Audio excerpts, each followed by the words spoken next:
स्वागत करता हूं आपका अकाउंट्स की क्लास यूट्यूब चैनल पे, जहां मैं लेके आता हूं अकाउंट्स रिलेटेड वीडियोस। तो आगे बढ़ने से पहले चैनल को सब्सक्राइब करें, साथ में बेल आइकन जरूर दबा दें ताकि आने वाले वीडियोस आपको एकदम टाइम पर मिल जाए।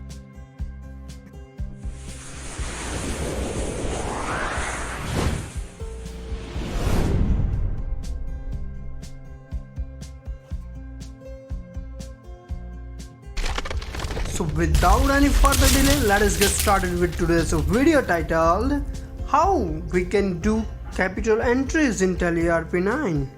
So दोस्तों, एक बार फिर से स्वागत करता हूं आपका मेरी कंप्यूटर स्क्रीन पे, और आज हम जा रहे हैं हमारी कुछ कैपिटल अकाउंट की एंट्रीज करने।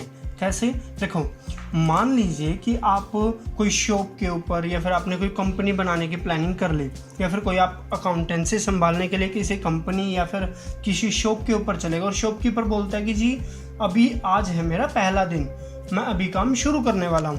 तो उसके लिए वो जो है कुछ एंट्रीज करनी है आपको। कैसे? आपको कुछ कैपिटल की लेजर बनानी होंगी, राइट? आपको कुछ कैपिटल की लेजर बनानी होंगी।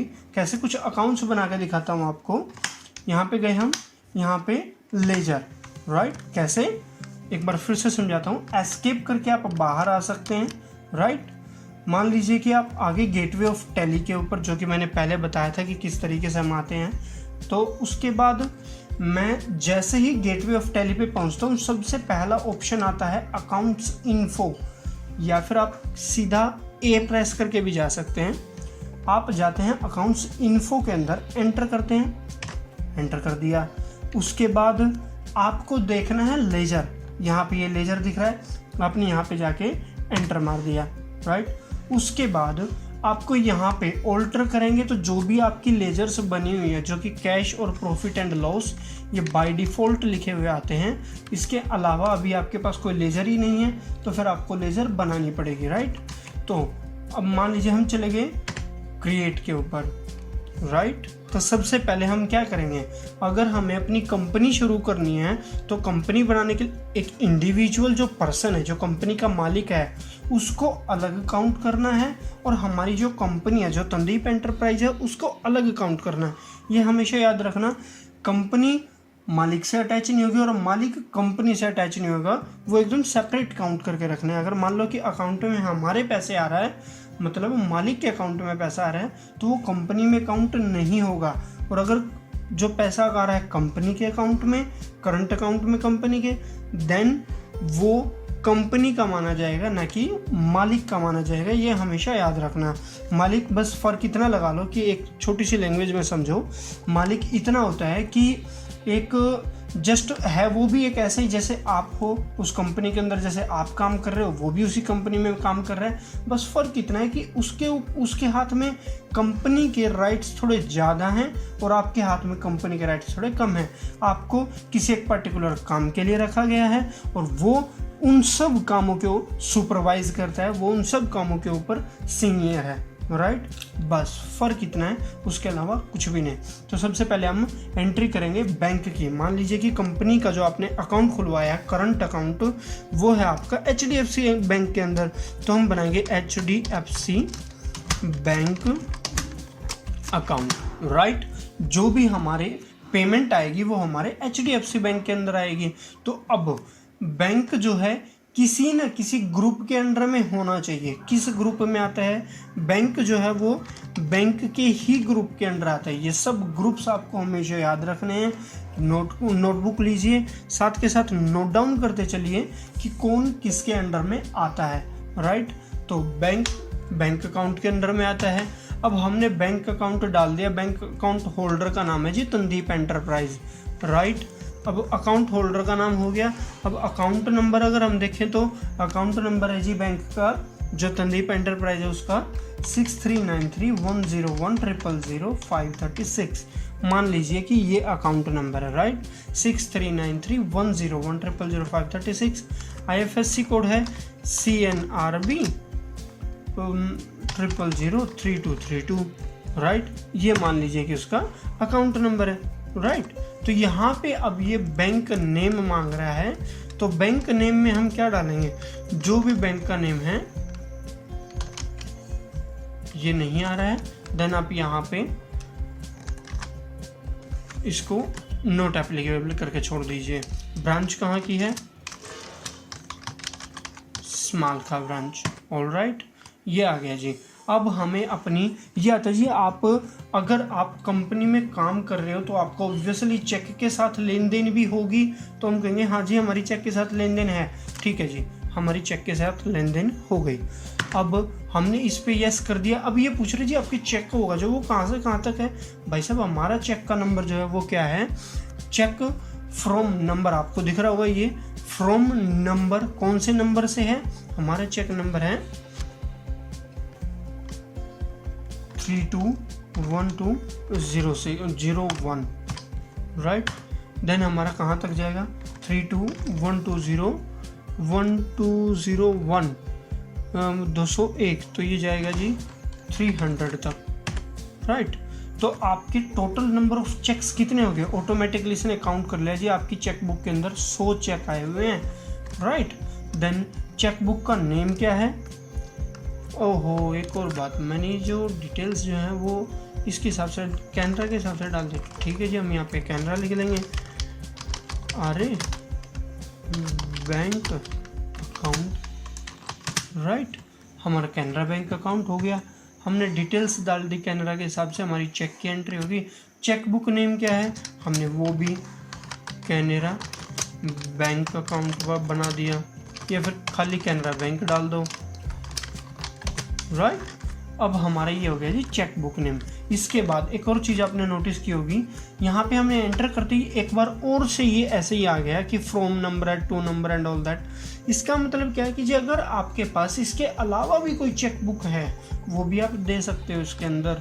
भाई आपने ऑलरेडी 3 चेक का ऑर्डर दिया हुआ था और तीनों चेक आपकी आ गई है। भाई 201 से 301 है, 301 से 400 तक एक है और 401 से 500 तक एक है। भाई आपकी चेक ट्रांजैक्शन ज़्यादा है, आप ज़्यादा भी ले सकते हो। देन आपका इस तरीके से शो होगा। तो ये हो गया। वीडियो ज़्यादा लंबी ना बने इसलिए मैं जल्दी जल्दी करने की कोशिश करूँगा। देन यहाँ पे आपकी चेक प्रिंटिंग, इसको मैं तो नो ही रखता हूँ, मुझे बड़ा इरिटेट करता है। आप चाहो तो यस भी कर सकते हो। देन ये आती कहाँ की है ब्रांच? स्मालखा पानीपत। ये स्मालखा पानीपत की है, हरियाणा, राइट। देन ये 101, ठीक है जी। ये हमारा पिन कोड है, ये यहाँ पे पिन कोड हम यहाँ पे डाल देते हैं 2101। अब GSTN नंबर 06 HCYPS 0324E1ZB, यही था हमारा, राइट।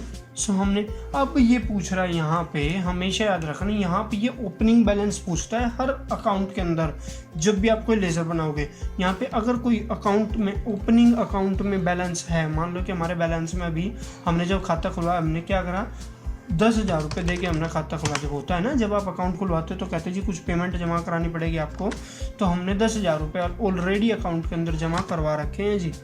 तो हमारा ये अकाउंट तैयार हो गया, ठीक है जी।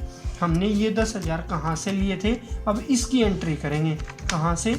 अब ये एंट्री जाएगी रिसिप्ट के अंदर। हमेशा याद रखना, कैपिटल जब भी हम लेंगे बिजनेस के लिए देन वो हम भेजते हैं रिसिप्ट के अंदर। और रिसिप्ट जो होती है वो होती है हमारी F6 दबाने पे। F6 आपने दबा दिया देन आपकी रिसिप्ट आएगी, राइट। दूसरी बात, यहाँ पे अगर आप जैसे अब ये है अकाउंट एंड देन यहाँ पे उसके एंट्री और वो सब, यहाँ पे चाहो तो आप अकाउंट डाल दो और फिर उसकी एंट्री वही इतना चेक है कैश इस तरीके। मुझे ये पसंद नहीं आता, मुझे आता डेबिट क्रेडिटर तरीके से।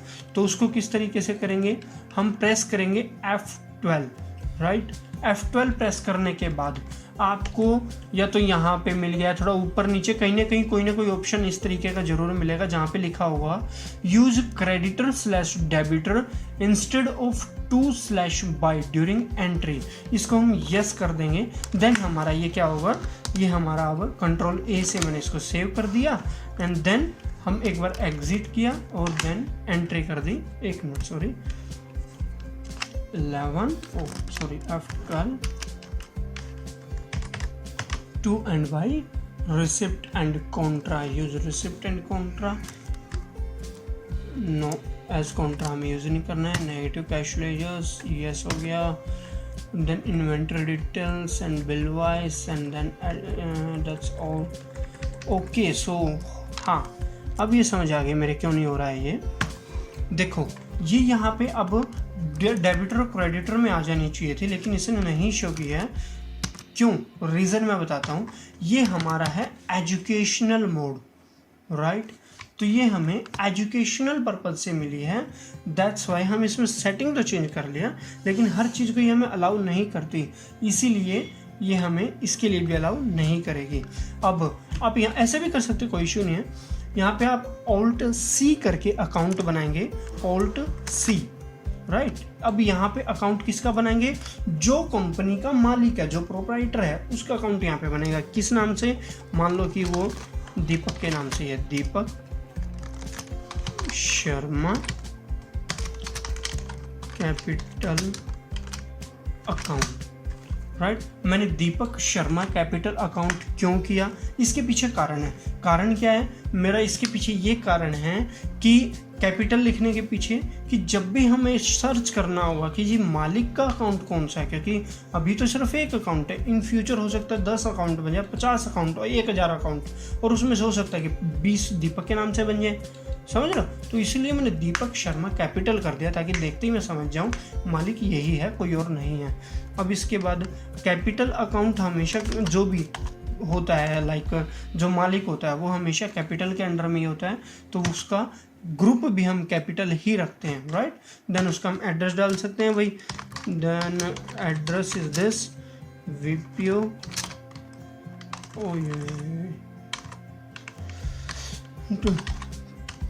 P.O. देहरा तहसील स्मालखा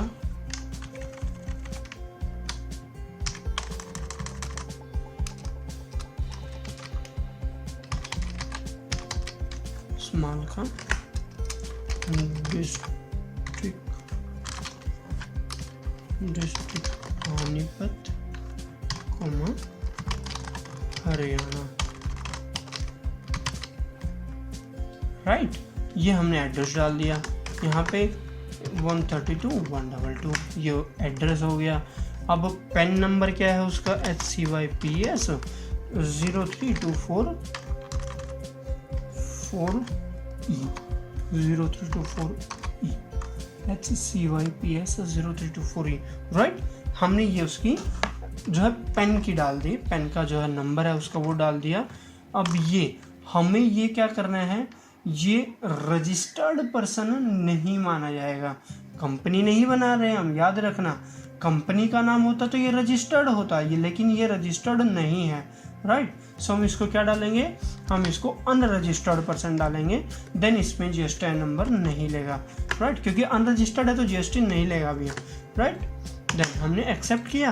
अब हमने दीपक के नाम से यहाँ, अब हम सॉरी कहाँ पे पेमेंट रिसीव करी? हमने कैनरा में रिसीव करी है, राइट? कैनरा में हम उसे चेक लेंगे दीपक से। अगर हम कैश लेते हैं, भाई दीपक 50,000 रुपये कैश लेके चला गया, 2 एंट्री करके दिखाता हूँ। 50,000 रुपये दीपक कैश लेके चला गया। कहाँ पे कैश लेके गया? बैंक के अंदर। तो वो जो हमने रिसीव किया है, जो हमारी एंट्री है, जो हमने अमाउंट रिसीव किया है, राइट? तो वो कहाँ पे रिसीव किया है? ऑब्वियसली हमने अकाउंट में किया है ना। देन हम यहाँ पे अब क्या करते हैं, हमारा एक मिनट ये कैनरा बैंक है, कैश में लेके, कैश में हमने रिसीव कर लिया। किसने किया? ये दीपक शर्मा कैपिटल अकाउंट से। कितना है? 50,000। अब हमारे पास 50,000 रुपये पेमेंट आ गई है। किसकी आ गई है? दीपक शर्मा की, ठीक है जी। तो अब ये क्या हुआ, दीपक शर्मा ने कंपनी को 50,000 रुपये दे दिए कैश, ठीक है। अभी वो अकाउंट में नहीं गए हैं, याद रखना, अभी वो अकाउंट में नहीं गए हैं, ठीक है। अब दूसरी बात ये तो हो गया हमारे पास जो है कैश मिल जाने के बाद। अब इसके आगे का जो प्रोसेस है, दीपक ने क्या किया, 10 लाख रुपए का एक चेक दे दिया, राइट। तो वो कहाँ डालेंगे हम, हमने उसको डाल दिया कैनरा में, कैनरा बैंक के अंदर उसका चेक चला गया, ठीक है। किसके अकाउंट से आ गया? दीपक शर्मा कैपिटल के अकाउंट से आया है। जो प्रोप्राइटर है उसने पैसे दिए हैं। कितने दिए हैं? उसने दिए हैं जी 10 लाख। 10 ही लाख हो गए हैं, ज़्यादा है 10 लाख, राइट। उसने दिए जी 10 लाख रुपए।